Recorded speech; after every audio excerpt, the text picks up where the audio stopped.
નમસ્કાર. આજે આપણે આ વિડિયોમાં ધોરણ 3 માં સંખ્યાનો વિસ્તાર કેવી રીતે કરવો તેમજ સંખ્યામાં રહેલા અંકોની સ્થાન કિંમત વિશે શીખવાના છીએ. સંખ્યાનો વિસ્તાર કરતા પહેલા અહીંયા આપણે કોષ્ટક સમજીએ.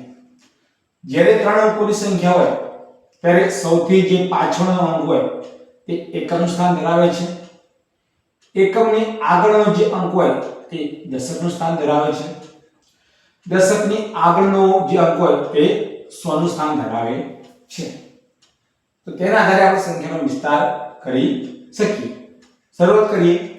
પહેલી સંખ્યા છે 325. તો અહીંથી આપણે પહેલો અંક લઈએ 3. તો 3 કયા સ્થાનમાં છે આપણે ગણીએ પાછળથી. એકમ, દશક, 100. તો અહીંયા લખશું આપણે 300. પછી આવે છે 2. તો 2 લખીશું. એનું સ્થાન ગણીશું. એકમ, દશક. તો પાછળ લખીશું દશક. અને છેલ્લો અંક છે 5. 5 કયા સ્થાનમાં છે? એકમ. પાછળ લખીશું એકમ. એ પ્રમાણે આગળની સંખ્યા છે 468. પહેલો અંક છે 4. 4 કયા સ્થાનમાં છે ગણીએ? એકમ, દશક, 100. તો પાછળ લખીશું 100. ત્યારબાદ છે 6. 6 નું સ્થાન ગણતા એકમ, દશક. પાછળ લખીશું દશક. આગળનો અંક છે 8. 8 નું સ્થાન છે એકમ. પાછળ લખીશું એકમ. આગળની સંખ્યા છે 970. પહેલો અંક છે 9. 9 નું સ્થાન ગણીએ એકમ, દશક, 100. માટે લખીશું 100. પછીનો અંક છે 7. 7 નું સ્થાન ગણીએ એકમ, દશક. 7 દશક વત્તા છેલ્લો અંક છે 0. 0 નું સ્થાન છે એકમ નામમાં. એટલે પાછળ લખીશું એકમ. આગળની સંખ્યા છે 596. પહેલો અંક છે 5. નું સ્થાન છે એકમ, દશક, 100. પાછળ લખીશું 100. એટલે 500.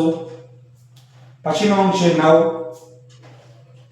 9 નું સ્થાન છે એકમ, દશક. પાછળ લખીશું દશક. એટલે 9 દશક. છેલ્લો અંક છે 6. 6 નું સ્થાન છે એકમમાં. એટલે પાછળ લખીશું એકમ. એટલે કે 6 એકમ. આગળની સંખ્યા છે 678. પહેલો અંક છે 6. જેનું સ્થાન છે એકમ, દશક, 100. લખીશું 100. એટલે 600 વત્તા આગળનો અંક છે 7. જેનું સ્થાન છે એકમ, દશક. એટલે પાછળ લખીશું દશક. એટલે કે 7 દશક. આગળનો અંક છે 8. એનું સ્થાન છે એકમમાં. એટલે પાછળ લખીશું એકમ. એટલે 8 એકમ. આ રીતે આપણે કોઈ પણ 3 અંકોની સંખ્યા હોય એનો આપણે વિસ્તાર કરી શકીએ. હવે આ રહી સંખ્યામાં જે અંકોની સ્થાન કિંમત છે એના વિશે આપણે વાત કરીએ. તો અહીંયા જે પહેલો અંક છે 3. બીજો અંક છે 2. અને છેલ્લો અંક છે 5. હવે જે અંક છે એને પેલા એક કોષ્ટક સમજીએ. જો જે સંખ્યા એકમના અંકમાં હોય એને 1 ના ગુણકમાં લઈશું. એટલે 1 રૂપિયાના સિક્કા તરીકે ગણીશું. દશકના અંકમાં હોય એને 10 ના ગુણકમાં એટલે કે 10 રૂપિયાની એટલી નોટો ગણીશું.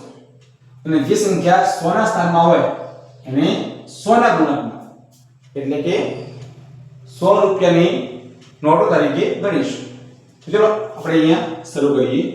પહેલી સંખ્યા છે 325. પહેલો અંક છે 3. તો લખીશું 3 ની સ્થાન કિંમત. ચલો 3 નું આપણે સ્થાન ગણીએ. એકમ, દશક, 100. 100 નો અર્થ થાય 100 ની 3 નોટો 100 ની 3 નોટો એટલે 300 તો 3 ની સ્થાન કિંમત થશે 300 આગળ છે 2 નું સ્થાન ગણીએ એકમ દશક તો 2 ની સ્થાન કિંમત થશે દશક એટલે 10 ના ગુણકમાં એટલે કે 10 ની નોટ 10 ની 2 નોટો એટલે થશે 20 આગળનો અંક છે 5 તો 5 ની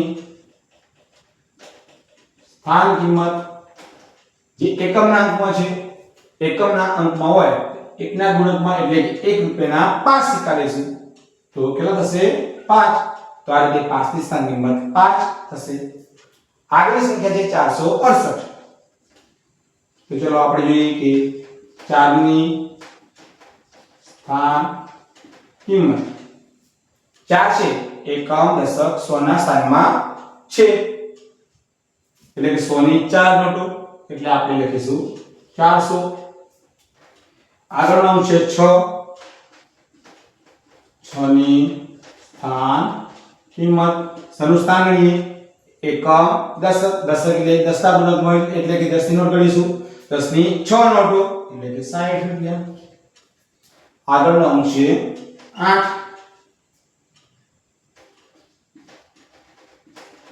8 ની સ્થાન કિંમત 8 નું સ્થાન છે એકમના અંકમાં એટલે કે 1 રૂપિયાના 8 સિક્કા એટલે આપણે 8 લખીશું એટલે કે 4 ની સ્થાન કિંમત 400 6 ની 60 8 ની સ્થાન કિંમત 8 આગળની સંખ્યા છે 970 માં પહેલો અંક છે 9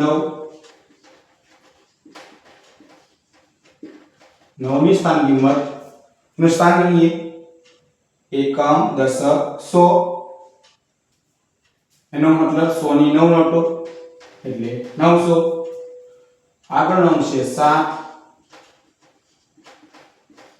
7 ની સ્થાન કિંમત બરાબર 7 છે એકમ દશક દશકના સ્થાનમાં છે એટલે કે 10 ની નોટો 10 ની 7 નોટો એટલે 70 આગળનો અંક છે 0